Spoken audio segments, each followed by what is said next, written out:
Call to order the Rice Creek Board of Managers regular meeting. We are in the Mounds View City Hall Council Chambers. It's Wednesday, July 23rd, 2025, 9 a.m. Let the record reflect that two of our managers, Manager Wagaman and Manager Robertson, are absent with prior notice. The three of us will hold on the fort today. Mr. President. Yes, sir. So I'll volunteer to be the secretary today. Thank you so much for that, John. I'll have a motion to approve Manager Waller as our temporary secretary. So move. All in favor say aye. Aye. Aye. Obviously passes. Appreciate the help. Open mic. We have anyone here on the phone or otherwise for open mic? No one I present. think I will forego the reading of the standards for an open mic then. The agenda, any changes to the agenda? Staff have no proposed changes. I'll make note that Mr. Kolb is virtual with us. Oh, good. Okay. Do we have any other potential changes you'd like to have? If not, a motion then to set the agenda. Mr. John? I move to set the agenda, Mr. President. I'll second that. All in favor say aye. Aye. Passes. Minutes. Well, we're missing our minute person. Mr. President, I will move to approve the minutes of the July 7th, 2025 workshop and the July 9th, 2025 regular meeting. I'll second that. Any discussion? All in favor say aye. Aye. Any opposed? None. Rolling right along, so we're now up to items requiring board action. We apparently have nothing from Patrick today, is that correct? Wow, I think it's like the second time ever. First item up. David, please come forward. Thank you. Welcome. Good morning, Mr. President, board managers. The first item I have for you today is acceptance of the MPCA grant for the Jones Lake project. This is in the amount of about $1.17 million. And as you remember, this is a reduced award compared to what we asked for. However, we were able to adjust our scope of work to allow us to still accept the money that they were offering to complete the final design and permitting in the initial phase of construction. We are still seeking funding for the second phase of construction to complete the project. If there are any questions, I can answer them. Yes? So I checked, Mr. Chair, I'm asking about the source of these funds. I saw from the Pollution Control Agency, they had $35 million. Where did this come from? Is this federal dollars, state dollars? So this round, it's a kind of a mix for the overall program. Okay. But this round of funding, I'm thinking about the other grant.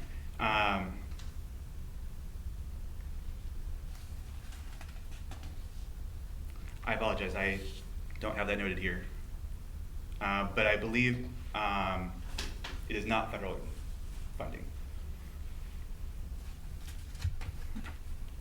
I can get back to you. as soon as Yeah, can on because that. I think Yeah. it might have come from the infrastructure bill. Federal infrastructure bill, yeah. Right, right. All right.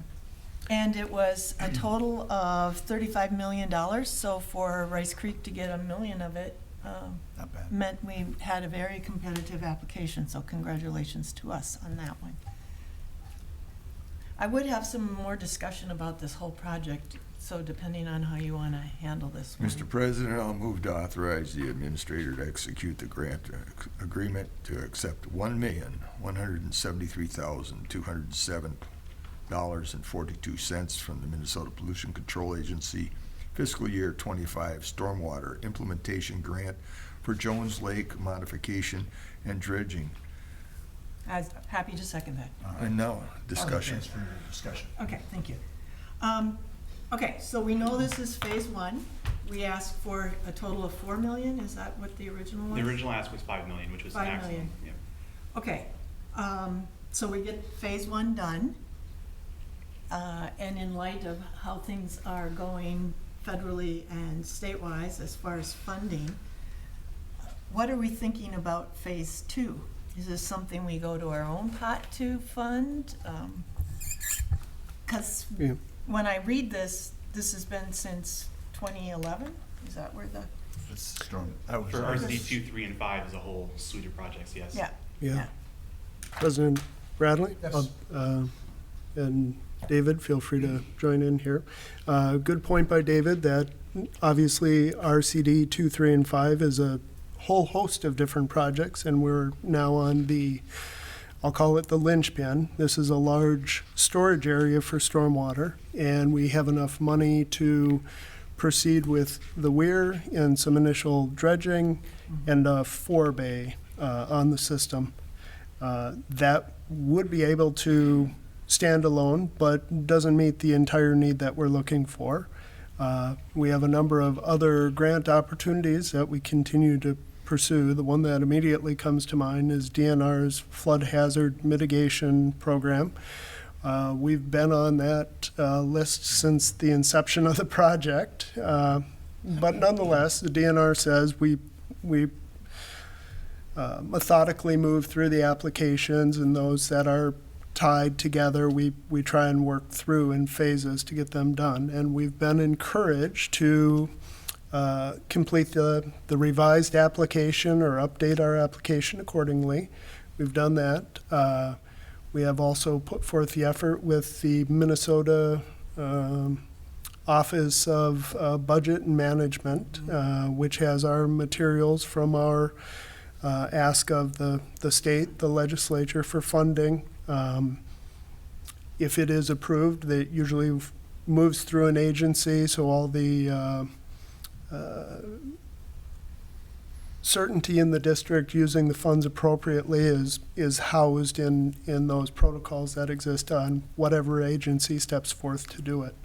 So at this point, I'm feeling optimistic that the next steps will come. To Manager Winan's point about project anticipation fund, we do have those funds there, and I think that's a larger dialogue, much like our wetland bank credits. You know, if you spend it here, then you don't have it for whatever else might be on the horizon. So I think this gives us a good balanced approach to begin the addressing it.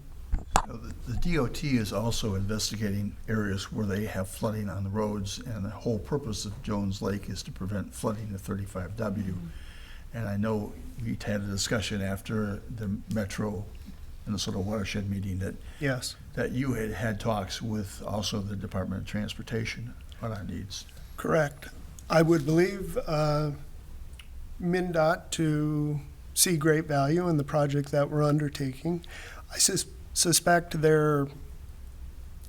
we would have their support in asking for the money. I don't know that they would bring the money to the table specific to this task, but more likely the next task, which is you've created the vessel, and we would say to them, please lower your culvert on, I believe it's Highway 88, in which now we can fill the vessel up. But that's a good point, and David, as it's top of mind, maybe support from DNR letter in our application at the state would be appropriate. We talked about resolutions from our partners to make our application and understanding by our elected folks clear and robust, and that is another element that's important. Chris would like to comment. Yes, Chris. Sure, just wanted to note on a couple of things that were said. One was with the culvert or the capacity under 88. Important to note that that project or that part of the project would include increasing the capacity of the flow underneath 88, and that's that would be accomplished by an additional pipe or enlarged pipe. The other thing to note too is that there are other groups, people, residents that are significantly impacted by flooding here. Besides the 35W culvert, there are whole communities that are subject to flooding, commercial and residential, that are in there. And so there's a large collective of people that will be benefiting from this. So, Mr. Chair, just a point of information, David and I participate in the climate action Work group. work group, which Wow. is Ramsey County Local Units of Government. And this year, they're focusing on water issues and also have a real interest in the whole manufactured home parks that are within this North Metro. Many of them are in floodplains. So we've got, populations, what would I say? I think there's a term, but, I mean, people are impacted, they're low or moderate income. They have special consideration, of course. So there's interest within, New Brighton, Roseville, Arden Hills, Falcon Heights around this whole issue. So I think we're building up that kind of support for this project from those local units of government and the people that actually live in there. Okay, good. To your point, that entire area is considered what MPCA considers an environmental justice area. Thank you. Which is Mhm. looking at socioeconomic factors. Mr. President, just to summarize what this project is about, first of all, I see it says $7.8 million for construction and engineering. You have an idea of the dollars that are involved here, but I think this paragraph says this grant will implement phase 1 of the Jones Lake project, including preparation of final construction plans and a bid package and regulatory combination for the entire project, as well as construct a new water control structure, sediment forebay, and any dredging as funds allowed. And I think that's what we're trying to, so that the public understands what we're doing here. This is a piece of infrastructure that was built, I reckon, 40 years ago now, pretty close, under some clean water money. It came from the federal government at the time. It was a massive project. This is only a piece of it. And so it needs a little tender, loving care. And it's about due. David? Last comment here for me is that Mr. Cole has reviewed the grant agreement without objection, and he did make note that there are several requirements that outline when you can request money, what needs to be included in those requests, and all that sort of thing. So just wanted to make sure that we're set up well to track those things, but does not have any objections to the language included in the grant agreement, which is on page 14 to 21 of your packet.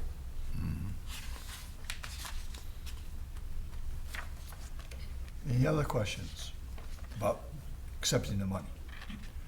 Mr. Chairman, I move to call the question. Okay, all in favor say aye. To accept the money, yes. Yeah. Why- We can talk about how we're gonna spend that money. Well, that's the next, That's the next that's next tab there. We'll Yes. start spending it right away. Yes, all right. All right. Thank you. So I think that brings us to the engineering task order 2025-012, Jones Lake final design and permitting. David, you're still up. Yes, thank you. So this task order for Houston Engineering is an immediate follow-up to the money that we were receiving from MPCA. And this is for $485,000 to do the entire engineering for the entire project, to work through the permitting. There'll be a future task order once it comes time to actually do the construction oversight. But this would prepare the bid documents and get everything ready to go out to bid. This memo also does include a little bit more of the history of the project to get to where we are now. As Manager Wine had mentioned, going back to the July 2011 superstorm, the petition from the cities to get this project working, the planning that has gone into it, and now we're in the implementation phase.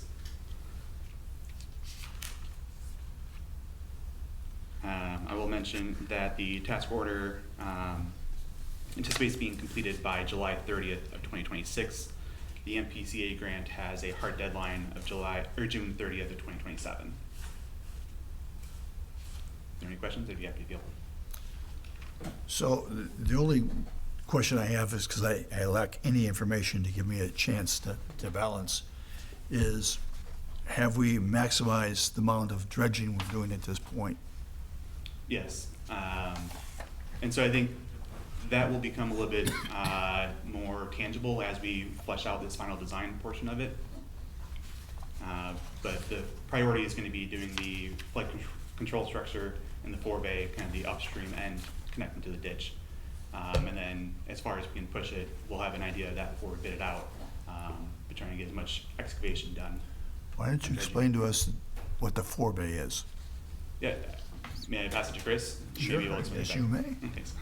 Yeah, Mr. President, members of the board, the forebay is actually essentially a smaller pond right at the outlet of the, or I should say the inlet of the basin, the upstream end, in this case the south side. That would allow sediment to drop out before it goes into the main part of the lake. And so then by doing that, we're going to increase the life of the lake or the basin itself. And we did something like this on Hanson Park Pond, creating a forebay. So you get most of the larger sediment coming in there, and then you have a spot where you can much more easily dredge out that sediment in the future. We'll make sure that we have access paths going in there to be able to take that sediment out. Again, any time that you have a dam of any sort on a waterway, you're going to capture sediment, and it's going to need to be maintained.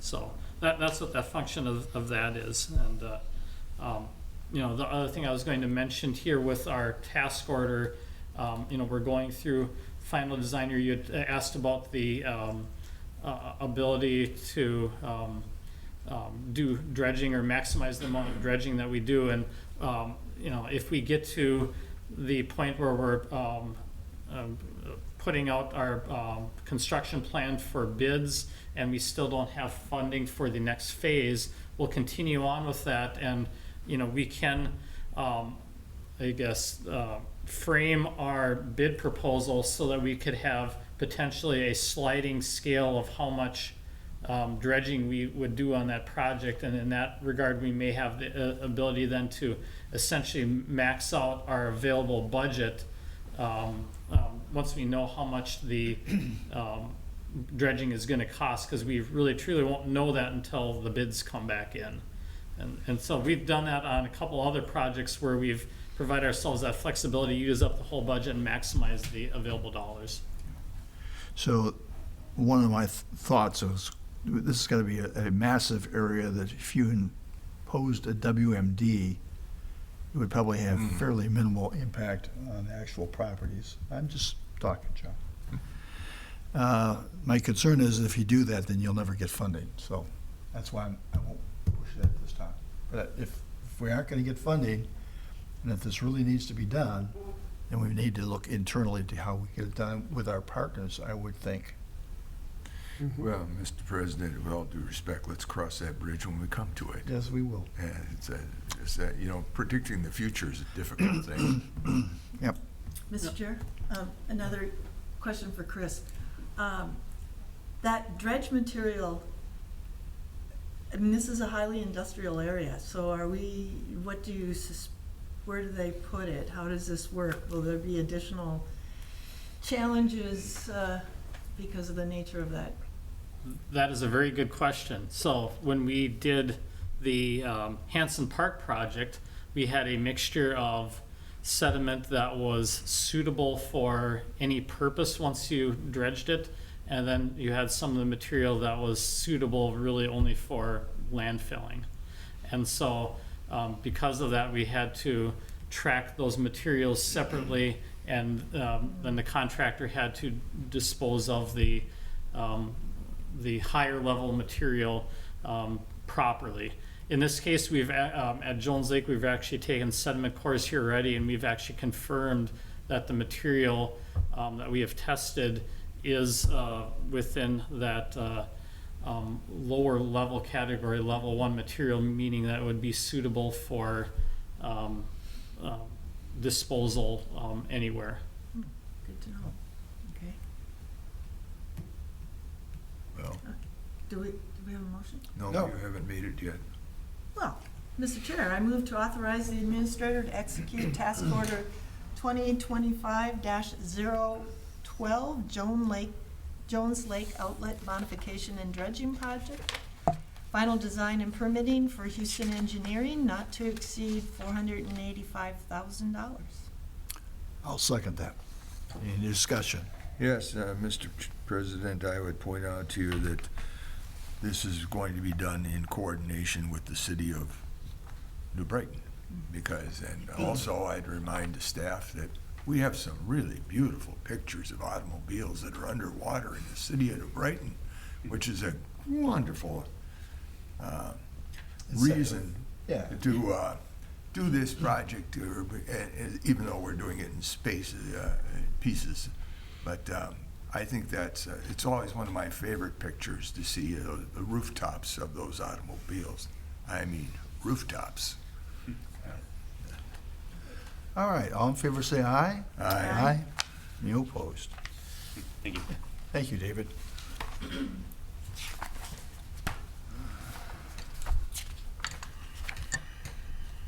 So, Nick, calendar adjustment? Yes. President Bradley, Board of Managers, at the July 7th workshop, we discussed the proposed budget calendar for our upcoming budget for 2026.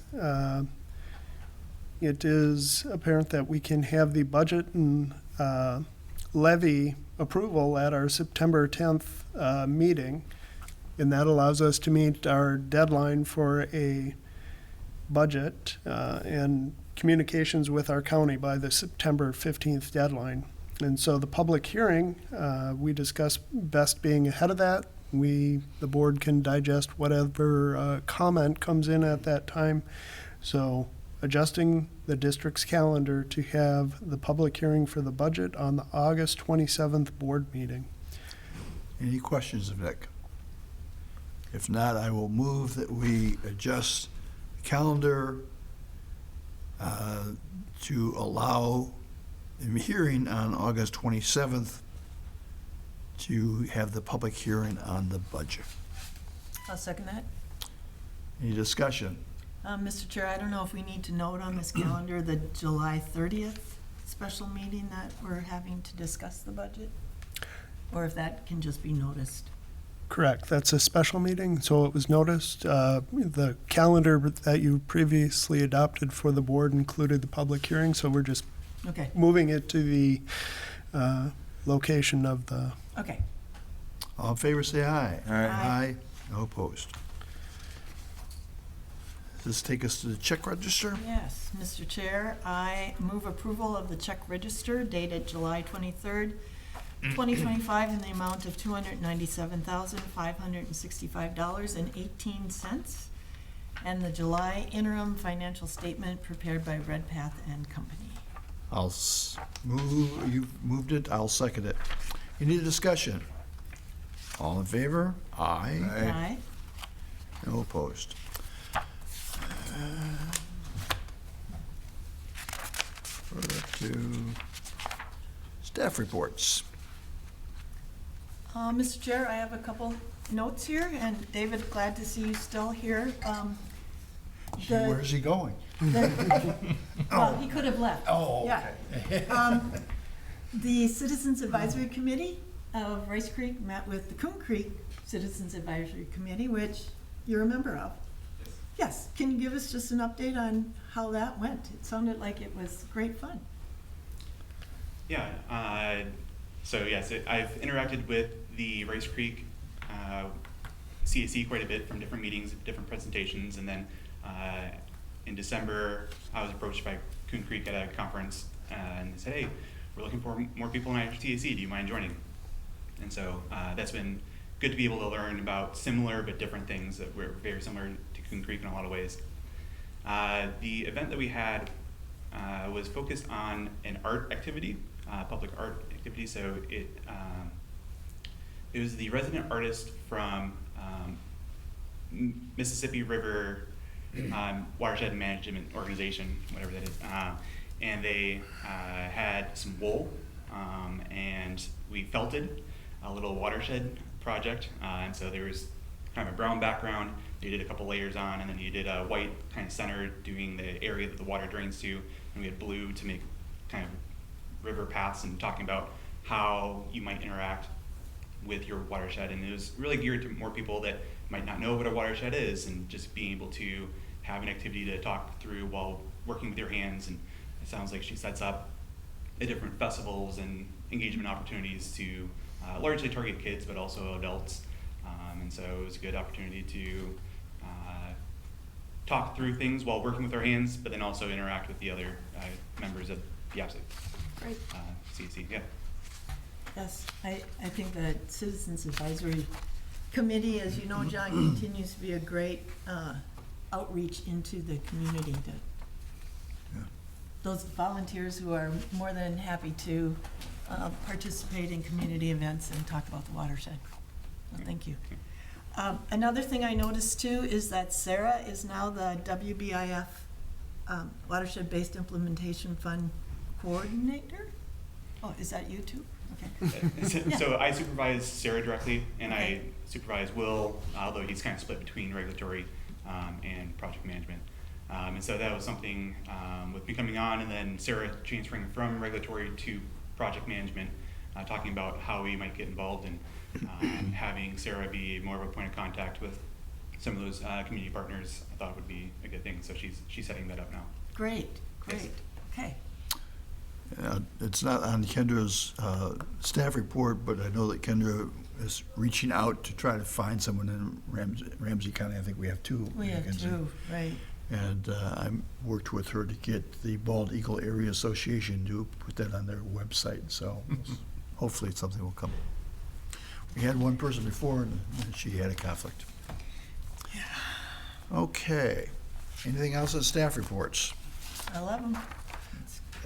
Good to see Nick, you. it's administrative updates. Oh, just August calendar, Oh, sorry. Mr. President. Yes, it's highlighted. Yeah, August. August calendar, I'll just note, you just took an action, so the Wednesday, August 27th meeting will include the public hearing. So we'll make note of that so it's reflective, but otherwise, nothing to point out on the calendar. All right. I will take your updates. Yes, administrative updates, the administrator evaluation was communicated to me by the end of the week. The manager should see that. I'll note that June and July precipitation is above normal, which have high flow levels reported by the DNR, and that's the case in Rice Creek as well. Manager Bradley made note of the news blast for CAC members, the announcement from Kendra. We're seeing some changes for the petition that you received on ACD 72, but all is well in hand, and we'll bring that to you when it's ready. As I noted to Manager Waller, Washington County Watershed Budget Workshop is set for November 4th of this year. Noting, as Manager Bradley pointed out, that is the election day, so we'll see if that changes, but I'm saving the date for now. No other updates. Mr. Waller. Thank you, Mr. President. I bring to your attention that an article recently in the Sunday paper, the Minnesota Tribune, I think they call it now, or what it used to be the Minneapolis Tribune, about the increase in algae in the lakes in Minneapolis, even though that they've put in hundreds of rain gardens. Yes. And By the follow-up was quite a squabble. Yes, go ahead. So, and the study was done by the University of Minnesota, St. Anthony Falls. So we have, some experts here at this.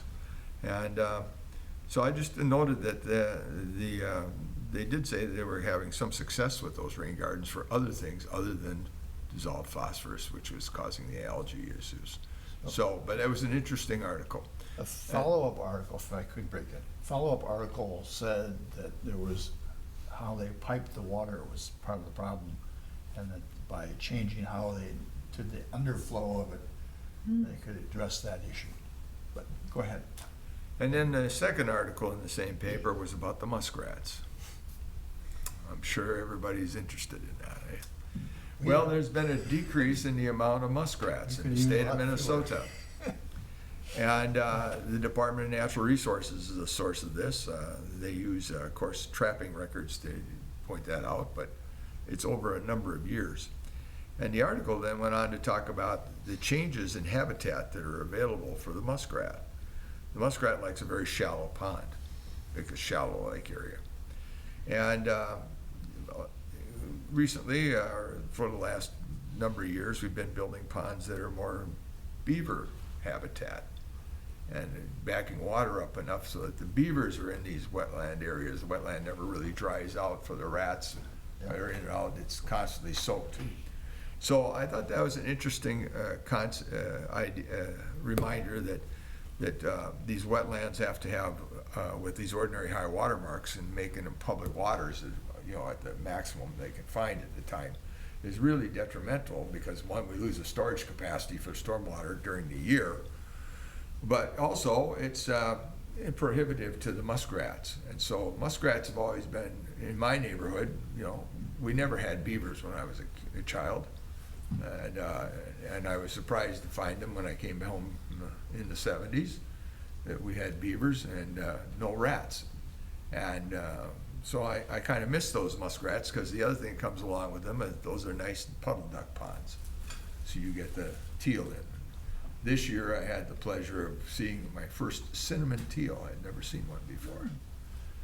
Here in Minnesota, they're generally a West Coast, North and South America, West Coast bird.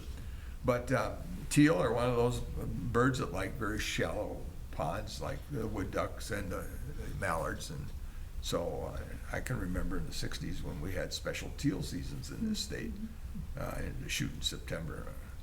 And of course, shooting a teal, there isn't much there, but it's the excitement of it when you're young to go hunting. And so, and then finally I mentioned that on the 30th, we're going to have our budget workshop in the morning, but in the afternoon, late afternoon, 5:30 or so, the Washington County and the Saltwater Conservation District and East Metro are holding a tour of the Upper St. Croix. It'll begin at Taylor's Falls. And so if you're interested, contact Miss Angie Hong. I'm going to attend that myself. Just out of curiosity to see what's left of the Upper St. Croix after all these people live on the river up there now. So anyways, that's all I have to add to today's conversation, Mr. President. Very good. Andrew Wennon. Well, thank you, Manager Waller, for reminding me about teal. I forgot about those beautiful little birds. Yeah, I haven't seen them. Yes, and that was, I had blue wing, but the cinnamon one really confused me. That brought me to the bird book, my Audubon book, to see just what the devil that brownish teal that was with the other teal was. And so the flyway for them is basically the West Coast, but for some odd reason this fella came up from southern Texas or something or whatever, got on the wrong side of the mountains, I guess. So, but yes, they are, we don't have the ducks like we used to have, and I think it's because, one, we've changed how we manage the wetlands, for one thing, and two, we don't have the shallow ponds anymore, and I know that's true in my neighborhood. I can testify to that. So. I attended the Clean Water Council on Monday, and we're starting the next round of looking at proposals and trying to get recommendations together for the next biennium, so it doesn't ever stop. I would also like to comment that Commissioner Fran Miron is representing counties on the Clean Water Council, and I am so pleased that we have county representation on that council now, because he was very helpful in informing the committee about what counties do and how they, what their responsibility is, and speaking about water issues. So glad to see him there. So the only thing I have is a rebuttal on muskrats. Okay. Living on a lake that has beaver, where notoriously bad and taking out all our trees, The muskrats were notoriously terrible at finding anything they can chew on, particularly anything electric. I've had to replace the electric setup I have to my dock area twice. They burrow into the and cause cave-ins. They caused us problems on our last project up on which is ditch 15, because they were cutting through, causing water to leak from one side to the other. So I'm glad you think they're cute and fuzzy, but they are a nuisance too. They are, as you said, rats. So The indication of their loss is I think, more Yeah. human beings trying to change the environment by the depth of the water. And the DNR is famous for backing up as much water as they can, but they don't seem to back it up in all the right places, like White Bear Lake. yeah, there you go. I have nothing to report personally, other than my experience with muskrats. With rats, got it. And yes, and you're in their home, and Yeah, there you go. they're upset about your recreation. I understand it's tough. You can't have electricity out there on the end of the dock. There you go. No lights Nick? at night. President Bradley, Like appreciate the statement that all us good folks are impacting the environment around us. I'll make note that the state's adoption of the Wetland Conservation Act is largely based on the wetlands that were lost. That in the southern part of the state, over 50% of the wetlands are now gone. We happen to be kind of on the borderline. We have 50% loss, and then 50 to 80 in our Anoka area, and on up the rest of the state, not as much. So that, I'm sure, had a huge impact on whether it be the water birds or the muskrats or the beavers or whatever, all play a role in where we go from here. Well, Mr. President, I'll take exception to that. I don't believe the wetlands are lost, but I believe the definition of, wetland soils are still there. They still come up.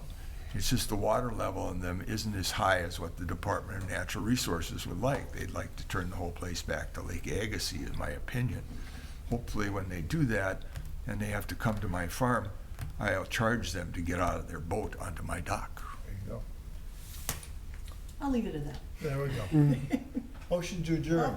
David has it. Oh, David, go ahead, David. She found the funding. I did. Okay. Apologize for not having it earlier on there, but what the RFP mentions for the MPCA Jones Lake money, during the 2023 legislative session, ongoing funding was appropriated in the Omnibus Environment, Natural Resource, Climate, and Energy Bill, House File 2310. Perfect. So it's state State money, money. not federal. State money. Of course, we don't know if the source money was federal. I move to adjourn the meeting. Second that. All in favor? Aye. Aye. Aye. Thanks, everyone. Appreciate it. Marcy? Yes. You asked about the iron enhanced sand filters. So Yes. they're actually out at Hanson today.